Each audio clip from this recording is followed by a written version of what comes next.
செந்தில் பாலாஜி ஜாமீன் வழக்கில் அனைத்து தரப்பு வாதங்களும் நிறைவடைந்த நிலையில் தற்போது தீர்ப்பு ஒத்திவைக்கப்பட்டிருக்கிறது. விவரங்களுடைய நிகழ்வுடைய சிறப்பு செய்தியாளர் சுசித்ரா, என்னென்ன வாதங்கள் முன்வைக்கப்பட்டிருக்கு?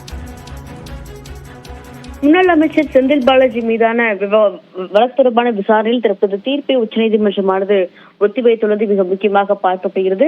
தேதி குறிப்பிடாமல் குறிப்பாக அமலாக்கத்துறை மற்றும் செந்தில் பாலாஜி தரப்பு என அனைத்து தரப்பினுடைய அந்த வாதங்களும் முடிவெடுத்ததை அடுத்து இந்த ஒரு தீர்ப்பை தற்போது நீதிபதி அபய் ஓகா தலைமையிலான 2 நீதிபதிகள் கொண்ட அமர்வானது முன்வைத்துள்ளது. இன்றைய வழக்கு விசாரணையின் பொழுது அமலாக்கத்துறை தன்னுடைய வாதங்களை முன்வைத்தது மிக முக்கியமாக பார்க்கப்படுகிறது. இந்த வழக்கினுடைய 3 மூல வழக்குகளினுடைய விசாரணை தற்பொழுது எந்த நிலையில் உள்ளது, எத்தனை சாட்சியங்கள் மொத்தமாக உள்ளனர், விசாரணை நீதிமன்றத்தில் விசாரணை தாமதமாகி வரும் நிலையில் விசாரணை உடனடியாக தொடங்குவதற்கான வாய்ப்புகள் உள்ளதா என்பது உள்ளிட்ட பல்வேறு கேள்விகளை அமலாக்கத்துறைக்கு நீதிபதிகளும் இன்றைய விசாரணையின் பொழுது முன்வைத்தது மிக முக்கியமாக பார்க்கப்படுகிறது. முன்கணிப்பு குற்றம் நிரூபிக்கப்படாத பொழுது இந்த சட்டவிரோத பணப்பரிவர்த்தனை வழக்கினுடைய நிலை என்ன ஆகும் என்ற ஒரு கேள்வியும் நீதிபதிகள் எழுப்பியிருந்தார்கள். அதற்கு அமலாக்கத்துறையானது பதிலளிக்க திணறிய நிலையில் கடுமையான அதிருப்தியும் நீதிபதிகள் இன்றைய விசாரணையின் பொழுது அவர்கள் முன்வைத்தது குறிப்பிடத்தக்கது. அதே சமயம் இந்த வழக்குகள் அனைத்துமே ஜோடிக்கப்பட்டவை என்ற ஒரு குற்றச்சாட்டை அமலாக்கத்துறைக்கு எதிராக செந்தில் பாலாஜி தரப்பானது இன்றைய விசாரணையின் பொழுது முன்வைத்தது. ஆவணங்கள் என்பது அனைத்துமே போலியாக தயாரிக்கப்பட்ட ஆவணங்கள் எனவும் பல்வேறு ஆவணங்கள் திருத்தப்பட்ட ஆவணங்களாக உள்ளது, நீதிமன்றத்தில் அதிகாரப்பூர்வமாக சமர்ப்பிக்கப்படாமல் அவர்கள் இந்த ஆவணங்களை பயன்படுத்தி வருகிறார்கள் என்ற ஒரு குற்றச்சாட்டை செந்தில் பாலாஜி தரப்பானது முன்வைத்து மிக முக்கியமாக பார்க்கப்படுகிறது. விசாரணை நீதிமன்றம் இந்த வழக்கை விசாரிப்பதற்கு தாங்கள் உத்தரவு பிறப்பிப்பதற்கு தயாராக இருப்பதாக நீதிபதிகள் கருத்து தெரிவித்த நிலையில் அதிகாரப்பூர்வமாக இந்த வழக்கை முடிப்பதற்கு எவ்வளவு காலம் எடுக்கும் என்ற ஒரு கேள்வியும் அவர்கள் இன்றைய விசாரணையின் பொழுது எழுப்பினார்கள். அது மட்டுமல்லாமல் சமீபத்தில் வெளியான டெல்லி துணை முதல்வருடைய மணிஷ் சிசோடியா வழக்கினுடைய தீர்ப்பு என்பது செந்தில் பாலாஜிக்கு பொருந்துமா என்ற ஒரு கேள்வியும் நீதிபதிகள் இன்றைய விசாரணையின் பொழுது எழுத்தது மிக முக்கியமாக பார்க்கப்படுகிறது. ஏற்கனவே PMLA விசாரணையை 3 மாதங்களுக்குள் முடிக்க வேண்டும் என்ற ஒரு உயர்நீதிமன்ற உத்தரவு இருந்தாலும் முன்கூட்டியே கணிக்கப்பட்ட அந்த ஒரு குற்றங்கள் மீதான எந்த ஒரு விசாரணையும் நடைபெறாமல் உள்ளது. இந்த விசாரணை எவ்வாறு தொடரும் என்ற ஒரு கேள்வியும் நீதிபதிகள் இன்று சரமாரியாக அமலாக்கத்துறைக்கு முன்வைத்தது மிக முக்கியமாக பார்க்கப்படுகிறது. அதே சமயம் செந்தில் பாலாஜி ஜாமீன் வெளிவரும் பட்சத்தில் சாட்சியங்கள் கடுமையாக பாதிக்கப்படும் என்ற ஒரு குற்றச்சாட்டை புகார்தாரர்களும் அவருடைய தரப்பு வழக்கர்கள் இன்று உச்சநீதிமன்றத்தில் விசாரணையில் வாதங்களாக முன்வைத்தார்கள். அனைத்து வாதங்களும் முடிவடைந்த நிலையில் தற்போது தேதி குறிப்பிடாமல் இந்த வழக்கினுடைய தீர்ப்பு என்பது தற்பொழுது உச்சநீதிமன்றத்தால் ஒத்திவைக்கப்பட்டுள்ளது. சுசித்ரா, இதுல மணிஷ் சிசோடியா வழக்கை முன் உதாரணம் காட்டி செந்தில் பாலாஜி தரப்பு ஜாமீன் கேட்டிருக்காங்க. அதை நீதிமன்றம் எவ்வாறு அந்த வாதத்தை ஏற்றுக்கொண்டது? நிச்சயமாக நேற்று முன்தினம் மகேஷ் சிசோடியாவுடைய அந்த ஜாமீன் மீதான உத்தரவை உச்சநீதிமன்றமானது வழங்கிய நிலையில் அந்த தீர்ப்பை மேற்கோள் காட்டி அமலாக்கத்தினுடைய வழக்கறிஞர் ஒரு சில பகுதிகளை மேற்கோள் காட்டி பேசியிருந்தார்.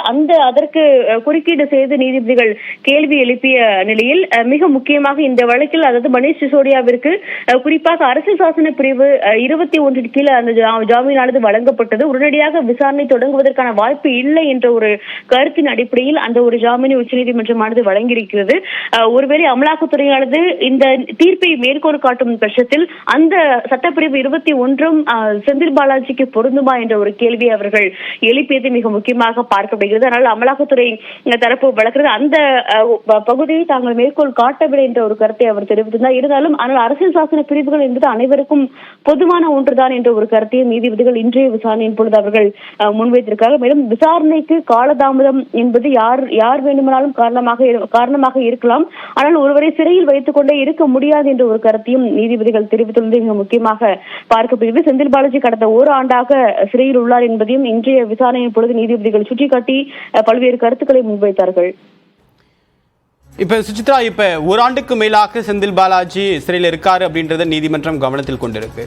இந்த வழக்கு விசாரணை இன்னும் தொடங்கப்படாமல் இருக்கிறத நீதிமன்றம் ஏற்றுக்கொண்டதா? அப்படின்னா வழக்கு விசாரணை முடிவடைகிறதுக்கு ஏற்கனவே 3 மாதம் டைம்லைன் கொடுத்திருந்தாங்க. அதை நீதிமன்றம் எப்படி கருதி இருக்கு?